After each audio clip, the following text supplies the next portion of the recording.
আসসালামু আলাইকুম সবাইকে, আশা করি সবাই ভালো আছেন। সো আপনাদের সামনে নিয়ে চলে আসলাম আজকে আমি কাশ্মীর ট্রিপের সম্পূর্ণ একটা কস্ট ডিটেল। আপনারা অনেকদিন ধরেই অনেক ভিডিওতে জানতে চেয়েছিলেন, সো আজকে আমি শুরু করতেছি সেই ব্যাপারে একটা ডিটেলস। আমি এখানে সব নোট করে রাখছি আপনাদের সুবিধার্থে, যাতে স্টেপ বাই স্টেপ আপনাদের কাছে আমি বলতে পারি। তো শুরু করা যাক সময় দিয়ে। আমরা কাশ্মীর ট্রিপের জন্য সর্বোত্তম ভালো সময় বলতে পারি অক্টোবর থেকে মে মাস পর্যন্ত। আপনি যদি এই মাসগুলোর মধ্যে যান তাহলে স্নো কিংবা গুড়ি গুড়ি বৃষ্টিপাত যেটাই বলেন, তারপর হচ্ছে ভালো একটা আবহাওয়া দেখতে পাবেন। কারো যদি একান্তই স্নো দেখার প্রয়োজন হয় বা স্নোফলের প্রয়োজন হয় তাহলে হচ্ছে আপনারা চলে যাবেন নভেম্বর থেকে ফেব্রুয়ারি কি মার্চ পর্যন্ত। আর এরপর আপনারা যে সময় যান না কেন মোটামুটি মাঝামাঝি একটা কন্ডিশনে পাবেন। তো এইগুলো আপনাদের সময়। তারপর আপনারা ঢাকা থেকে কাশ্মীর যাওয়ার জন্য দুইটা মাধ্যম আনুমানিক পেয়ে যাবেন। তার মধ্যে সবচেয়ে সাশ্রয়ী মাধ্যম হবে অবশ্যই ট্রেন মাধ্যমে যদি যান তাহলে আপনার জম্মু তাওয়াই কিংবা রাজধানী এক্সপ্রেস কিংবা হামসাফার এক্সপ্রেস যে কোনো একটা সিলেক্ট করলেই হবে। সো কম বেশি এগুলোর ভাড়া প্রায় আপনি ধরে রাখেন 5,000-এর মতো পড়বে, আপ ডাউন হিসাব বলতেছি আমি। আর এগুলো সব রুপিতে কনভার্ট করতেছি আমি। আপনারা রুপি থেকে যখন টাকাতে যাবেন তখন এগুলোর সাথে 1.4041 এগুলি দিয়ে গুণ করে নিলেই হবে। যাই হোক, আপনারা রুপির হিসাবটা একটু মাথায় রাখেন। সো তারপর চলে আসে প্লেন খরচ। আপনারা কেউ যদি প্লেনে যেতে চান, অতিরিক্ত স্বাচ্ছন্দ্যময় ভ্রমণ করতে চান ফ্যামিলি নিয়ে, তাহলে যেতে পারেন। ট্রেনও খারাপ হবে না, তবে ট্রেনের সময়টা বেশি লাগবে, এটা একটু মাথায় রাখবেন। সো প্লেনে যেতে গেলে আপনাদের প্রয়োজন হবে ঢাকা থেকে দিল্লি, দিল্লি থেকে কাশ্মীর যাওয়ার প্লেন টিকিট। তো আপনারা অবশ্যই এখানে 2-3টা প্লেন অপশন পেয়ে যাবেন যাওয়ার জন্য। আমি বলবো সর্বোচ্চ যদি ভালো মানের সার্ভিস চান তাহলে অবশ্যই ভিস্তারা এয়ারলাইন্সে যেতে। সেটা খুব ভালো মানের সার্ভিস দিবে আপনাদেরকে। আর হচ্ছে ইন্ডিগো, স্পাইস জেট কিংবা এয়ার ইন্ডিয়া, এগুলোতে গেলে অত একটা সুখকর ভ্রমণ হবে বলে আমি মনে করি না। যাই হোক, প্লেন ভাড়া কম বেশি 35,000 থেকে 40,000-এর মধ্যে আপনারা পেয়ে যাবেন। সো এই গেল আপনার প্লেন খরচ। তারপর আপনার হচ্ছে প্লেনে যেহেতু যাচ্ছেন, সো আপনারা দিল্লিতে একদিনে ট্রানজিট পাবেন কিংবা প্রায় একটা লম্বা সময়ের মতো ট্রানজিট পাবেন। সো দিল্লিতে আমি বলবো একটু আশপাশটা ঘুরে দেখতে, যেমন আপনার রেড ফোর্ট আছে, জামে মসজিদ এরিয়া আছে, আর দিল্লির কিছু বিখ্যাত কি বলবো আমি সংসদ ভবন আছে, আরো ইত্যাদি কিছু জায়গা আছে। এগুলো আপনারা একটা সময় বের করে এক ফাঁকে ঘুরে আসলেন, আমার একটা সাজেশন রইল। সো তারপর হচ্ছে আপনাদের সেই দিনের খাবার খরচ আমি কম বেশি ধরে নিলাম। দিল্লিতে পৌঁছানোর পর খাবার খরচ আপনারা 500 রুপি ধরে নিতে পারেন সর্বোচ্চ। আপনারা কম দামে খুব ভালো খাবার পাবেন সেখানে, খাবার খুব সস্তায় লাগলো আমার কাছে ইনফ্যাক্ট। আর হচ্ছে যদি ট্রেনে যান তাহলে ট্রেনে খাবারের তালিকাটা একটু বড়ই হবে। আপনাদের ট্রেনের যেই টিকিট থাকে সেটার মধ্যে খাবার ইনক্লুড করা থাকে কিছু কিছু, তবে কিছু কিছু থাকে না। আবার কিছু কিছু তো অনলাইনে অর্ডার করে নিতে হয়, এরকম অপশন আছে। সো ট্রেনের খাবার খরচটা একটু বড়ই হবে। আপনারা তাও যে যেমন খান সেই অনুযায়ী প্রেফারেন্স অনুযায়ী খাবারের তালিকা সাজাবেন। আচ্ছা, তো তারপর আপনারা কাশ্মীর রাজধানী যেটা সেটা হচ্ছে শ্রীনগরে পৌঁছানোর পর আমার সাজেশন থাকবে সেই দিন শ্রীনগরে না থেকে সোজা পেহেলগামে চলে যাওয়া। আমার মতে এটাই ভালো মনে হয়েছে। তারপরেও যদি আপনাদের মনে হয় অন্য কোনো অপশন আপনারা চুজ করবেন, করতে পারেন। তো আপনারা শ্রীনগর থেকে চলে যাবেন সোজা পেহেলগাম। পেহেলগাম যাওয়ার জন্য আপনারা অনেকগুলো মাধ্যম পাবেন। আমি যেহেতু সোলো গিয়েছিলাম সেহেতু আমি শেয়ার মাধ্যমটা চুজ করি। পেহেলগাম যাওয়ার জন্য শ্রীনগর এয়ারপোর্ট থেকে আমি একটা লোকাল ট্যাক্সি মারফত সেখানকার ট্যাক্সি স্ট্যান্ডে যাই, যেটা মূলত ট্যানমার্গ যায়, সরি অনন্তনাগ নামের একটা জায়গা আছে সেখানে যায়। তো সেখান থেকে মূলত পেহেলগাম যাওয়ার জন্য আলাদা আরেকটা ট্যাক্সি নিতে হয়। তো গড়পড়তা আপনার সর্বোচ্চ 400 রুপি যাবে সব মিলিয়ে। আমার এরকমই গিয়েছিল আমার যতটুকু মনে আছে। আর হচ্ছে অনন্তনাগ থেকে আপনার পেহেলগাম ডিস্টেন্সটা অত একটা বেশি না, তবে শ্রীনগর থেকে কাউন্ট করলে ডিস্টেন্সটা অনেক বড় আর কি, প্রায় 90 থেকে 120 কিলোমিটার মতো এরকমই হবে কিছু একটা। যাই হোক, সো আপনারা এভাবে পেহেলগাম পৌঁছালেন। পেহেলগাম পৌঁছানোর পর আপনাদের করণীয় হচ্ছে হোটেল ঠিক করা। সো আমি বলবো অবশ্যই হোটেল প্যালেস্টাইনে উঠতে। সেখানে উঠলে আপনারা খুব ভালো একটা ভিউ সহ রুম পাবেন, খুব খুব ভালো মানের লাক্সারি রুম আমি বলবো। আমি যে রুমটাতে ছিলাম আপনারা আমার ভিডিও যারা দেখেছিলেন, খুবই সুন্দর একটা রুম ছিল। জানলা থেকে খুব ভালো একটা ভিউ পাওয়া যাচ্ছিল, আশপাশের পাহাড় কিংবা কি বলবো সেখানে যে লোকাল মার্কেটটা বা ট্যাক্সি স্ট্যান্ডের পাশেই ছিল হোটেল প্যালেস্টাইনটা। সো আপনারা খুব ভালো একটা ভিউ পাবেন, সেই রুমটা আমি নিতে সাজেস্ট করব। প্রায় 1500 রুপি লেগেছিল আমার, হ্যাঁ, এক রুমের জন্য।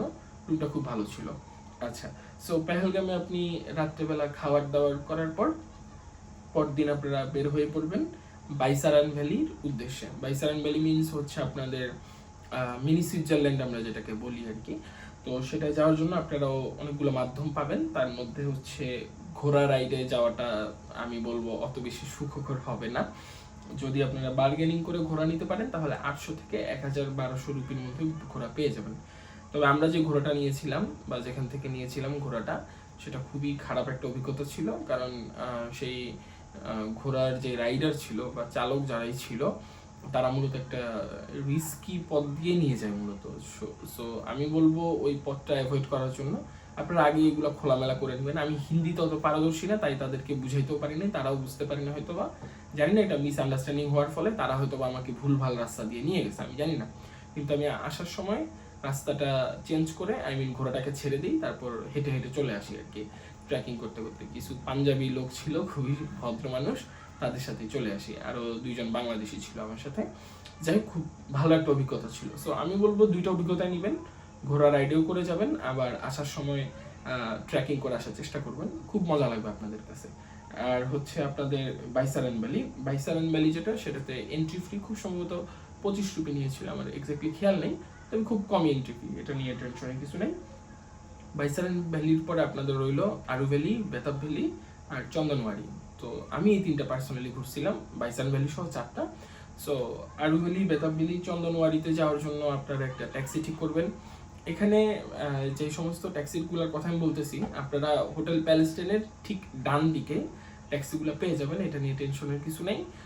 ট্যাক্সি স্ট্যান্ডের একটা চার্টও দেওয়া থাকে, আমি ডিসপ্লেতে এটার একটা ছবি দিয়ে দিচ্ছি, সমস্যা নেই। সো চার্টে আপনারা কোথায় কোন কোন জায়গায় যাবেন সেই ব্যাপারে সম্পূর্ণ একটা ডিটেলস লেখা থাকে। যদি আপনি সাপোজ আরু ভ্যালি, বেতাব ভ্যালি কিংবা চন্দনওয়ারি যেতে চান, তো সেই অনুযায়ী ভাড়া ওখানে লিখাই থাকে। সো আপনার স্ক্যামের এখানে আর কোনো চান্স নাই। সো এটা খুব সাজানো গোছানো লাগলো আমার কাছে, ভালোই লাগছে আমার কাছে। আমাদের খুব সম্ভবত 2400 রুপি লাগছিল, আমরা 4 সিটার একটা ট্যাক্সি ভাড়া করছিলাম। এটা খুব সম্ভবত জাইলো ট্যাক্সি ছিল না কি যেন একটা নাম ছিল, এরকম একটা ছিল। তো আপনারা আরু ভ্যালি, বেতাব ভ্যালি, চন্দনওয়ারি এগুলো ঘুরে টুরে চলে আসলেন। সেই দিন থেকে আপনারা চাইলে পেহেলগাম স্টে করতে পারেন রাতটা, আর নয়তো সোজা ওই দিনই আপনারা শ্রীনগর ব্যাক করলেন। আমি এটাই করেছিলাম, যেহেতু আমি মোটামুটি একটু সময় স্বল্পতার দিকেও ছিল আমার, আবার বাজেটও মোটামুটি মিডিয়াম করে আমি রাখতে চাচ্ছিলাম। সো দ্যাট আমি আর সেদিন পেহেলগামে থাকি নাই।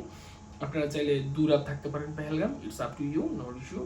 সো আমি ওই দিন শ্রীনগর আসার পর আপনাদের বাকি রইলো এবার কাশ্মীরের মেইন সৌন্দর্য উপভোগ করার আরো 2টো জায়গা। সেটা হচ্ছে একটা সোনমার্গ, একটা হচ্ছে গুলমার্গ। সোনমার্গে যাওয়ার জন্য আপনারা যথারীতি শ্রীনগর থেকে আবারও ট্যাক্সি পেয়ে যাবেন। ইনফ্যাক্ট এগুলোতে ট্যাক্সি করে যাওয়াটাই উত্তম আমার মতে। ট্যাক্সিতে যদি কেউ নাও যেতে চান, তাহলে হচ্ছে সোনমার্গে যাওয়ার জন্য আপনারা শেয়ার বেসিস পেয়ে যাবেন, সেখান থেকে অ্যাভেলেবেল আছে। সো ট্যাক্সি ভাড়াটা নিবে আপনার 4 সিটার 2500 রুপি। তবে সোনমার্গে একটু স্ক্যামের ব্যাপারে আপনাদেরকে একটু সতর্কতা দিয়ে রাখি। সেখানে পৌঁছানোর পর সোনমার্গে আর কি, আপনারা হাতের ডান দিকে আপনাদেরকে নামাই দিবে, আর সেখানে নামানোর পরে আশপাশের লোকজনরা আপনাকে ঘিরে ধরবে যে 0 পয়েন্ট নামের একটা জায়গায় যাওয়ার জন্য। তো 0 পয়েন্টটা আমি বলবো নাথিং বাট ইজ স্ক্যাম, আর কিছুই না ওটা। কেন এটা বললাম, কারণ হচ্ছে 0 পয়েন্টের ডিস্টেন্সটা আপনি ধরে নেন 10 কিলোমিটার সর্বোচ্চ। তো এতটুকু যাওয়ার জন্য আপনাকে একটা গাড়ি দিবে তারা, আর কিছু শীতের জামা কাপড় দিবে, স্যুট বুট দিবে, এই আর তেমন কিছু না।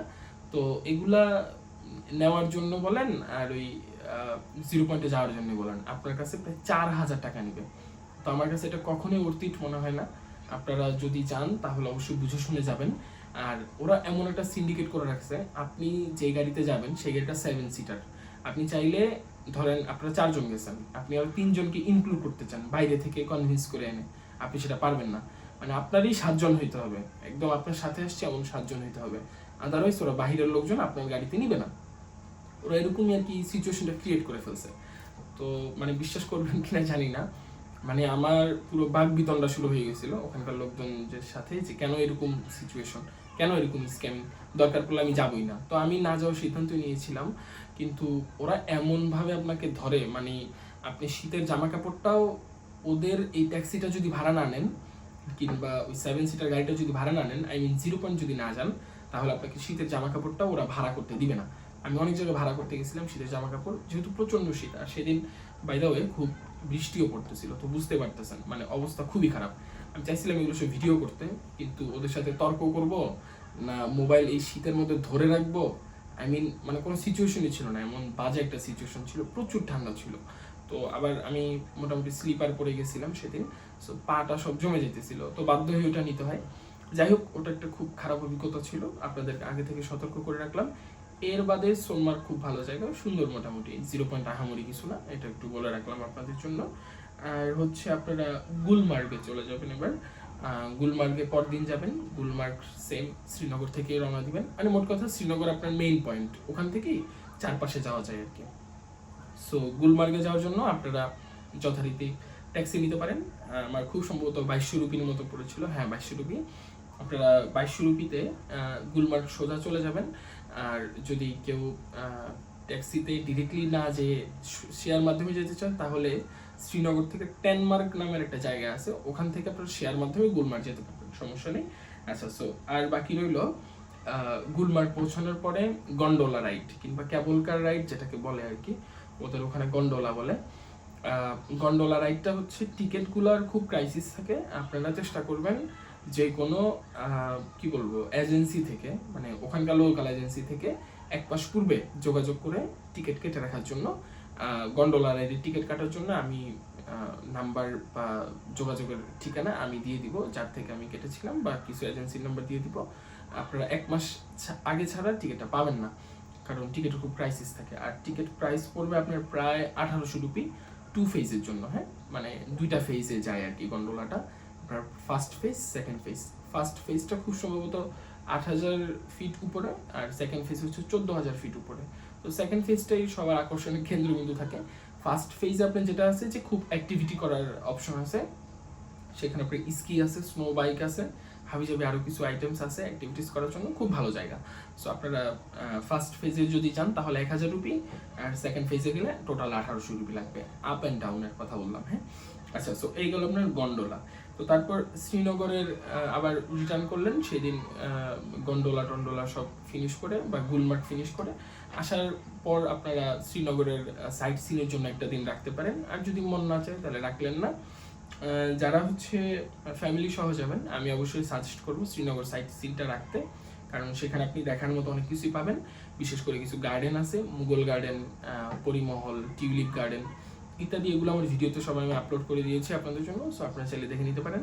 সেখানে যাওয়ার জন্য কম বেশি 1000 থেকে 1200 রুপির মতো লাগবে। সারাদিনের জন্য ট্যাক্সিটা ভাড়া করে নিলেন, তারপর ইচ্ছা মতো আর কি ঘুরলেন। তো খুব ভালো জায়গা, খুব ভালো লাগবে আপনাদের, এটা বলতে পারি। সো ফ্যামিলি নিয়ে গেলে অবশ্যই মাস্ট ভিজিট প্লেস। ওকে, তো তারপর আপনার বাকি রইল ডাল লেকের হাউস বোটের যে এক্সপিরিয়েন্সটা। আমি বলবো ডাল লেকের হাউস বোটটা আপনারা যদি পারেন, বাজেট টাইট হয়, তাহলে স্কিপ করতে। আহামরি তেমন কিছু না আমার কাছে পার্সোনালি যেটা লাগছে, সেটা হচ্ছে আমি যে হোটেলটা ছিলাম শ্রীনগরে, হোটেলটার নাম ঠিক খেয়াল নেই, যাই হোক শ্রীনগরের ডাল লেকের পাশে খুব অনেক হোটেল আছে। সো আপনারা ডাল লেকের পাশে যদি একটা হোটেল নেন, তাহলে আর বোধহয় হাউস বোটের এক্সপিরিয়েন্সটা নেওয়া লাগবে না। ওটা আহামরি তেমন কিছু আমার কাছে লাগে নেই, ইনফ্যাক্ট ওটা একটু টাকা খরচ করার অন্যতম মাধ্যম মনে হয়েছে, আর আর তেমন আহামরি কিছু না। সো এই হচ্ছে মোটামুটি কাশ্মীরের দেখবার মতো জায়গা। আর দুটো অফবিট লোকেশন আছে, সেটা হচ্ছে সিনথানটপ আর হচ্ছে দুধপাত্রি। এগুলো তো অনেকে যায়, তবে এগুলোতে ভরা শীত মৌসুমে গেলে সবচেয়ে ভালো হবে। ওনাদের থেকে কথা বলে আমি যেটুকু জানতে পারলাম, আর কম বেশি সবই বরফ। সো এই দুইটা আপনারা চাইলে স্কিপও করতে পারেন। যারা একান্তই মনে করতেছেন যে যাবেন, তাহলে যেতে পারেন। তাহলে হচ্ছে আপনারা সিনথানটপ যাবেন, আমার সাজেশন থাকবে। এটা রাস্তাগুলো খুব সুন্দর, ওখানে নাকি অনেকগুলো ছবির শুটিংও হয়েছে আমি যেটুকু শুনছি। রাস্তাগুলার দৃশ্য সহ আশপাশের দৃশ্য কিংবা মেন পয়েন্টের দৃশ্য খুবই ভালো। সো সিনথানটপ যাওয়ার জন্য একটা কশন দিয়ে রাখবো আমি আপনাদেরকে, সেটা হচ্ছে সিনথানটপ যখনই যাবেন তখন আপনারা প্ল্যান করবেন পেহেলগাম যখন যাবেন সেই পথে সিনথানটপ পড়ে। সো পেহেলগাম সিনথানটপ একসাথে রাখবেন। আর দুধপাত্রিটা উল্টা দিকে, আই মিন শ্রীনগরের ওই সোনমার্গ টোনমার্গের দিকে আর কি দুধপাত্রি। সো আপনারা সিনথানটপ আর দুধপাত্রি অফবিট লোকেশন হিসেবে সাইডে রাখবেন। মেইন জায়গাটা গুলমার্গ, সোনমার্গ, পেহেলগাম, এই তিনটা আগে ঘুরে নেবেন। আর আমার সাজেশন থাকবে যদি বরফের একান্তই নেশা থাকে, তাহলে গুলমার্গ সবার আগে রাখবেন। তাহলে আপনারা সোনমার্গও যাওয়া লাগবে না বা সিনথান টপ এসব হাবিজাবি লাগবে না। এরপরে যদি কেউ যেতে চান তাহলে যেতে পারেন। ইন টোটাল আপনার ঢাকা থেকে বাংলাদেশ থেকে ইন টোটাল খরচ পড়তেছে, যদি ট্রেন মাধ্যমে যান 30 থেকে 40,000 টাকা আরামসে আপনারা খরচ করে আসতে পারবেন। আর হচ্ছে প্লেন মাধ্যমে গেলে 60 থেকে 80,000 টাকা ধরে রাখতে পারেন, কম বেশি হয় আর কি। এগুলো আপনার খাওয়া দাওয়ার উপর ডিপেন্ড করে, আপনার হোটেলের উপর ডিপেন্ড করে, আপনার কি বলবো যাতায়াতের অবস্থার উপর ডিপেন্ড করে। প্লেনের টিকিটের আপ ডাউন তো আছেই, সাথে আপনারা যদি মোটামুটি রিল্যাক্স একটা বাজেট ট্যুর দিতে চান তাহলে হচ্ছে 60,000 টাকা মোটামুটি ধরে রাখতে পারেন, 60-65,000 টাকা। আর যদি লাক্সারি ট্রিপ মনে করতে চান তাহলে 80,000-90,000 এরকম ধরে রাখতে পারেন, প্লেনে বলতেছি। আর হচ্ছে আপনার সেখানে শপিংয়ের জন্য আপনারা আমাদের নিউ মার্কেটের মতো একটা মার্কেট পাবেন, সেটা লাল চক নামের একটা স্থানে, ওটা ক্লক টাওয়ার। ওইখানে একটা ক্লক টাওয়ার আছে, অটো করে বললেই অটোওয়ালাদের বললেই নিয়ে চলে যায়। শ্রীনগর থেকে আপনারা যেতে পারবেন, কোনো সমস্যা নেই। সো সেই মার্কেটটার নাম মক্কা মার্কেট। তো ওই রোডেই আর কি সব মার্কেট, ওইখান থেকে সবাই কেনাকাটা করে, অ্যাটলিস্ট আমি যতটুকু জানতে পেরেছি। সো সেখানে কেনাকাটার খুব ভালো ভালো আইটেম পাবেন, সেগুলো কেনাকাটায় রাখতে পারেন। কেনাকাটার হিসাবটা আমি এখানে দিলাম না, যার যার প্রেফারেন্স অনুযায়ী কেনাকাটা করবেন।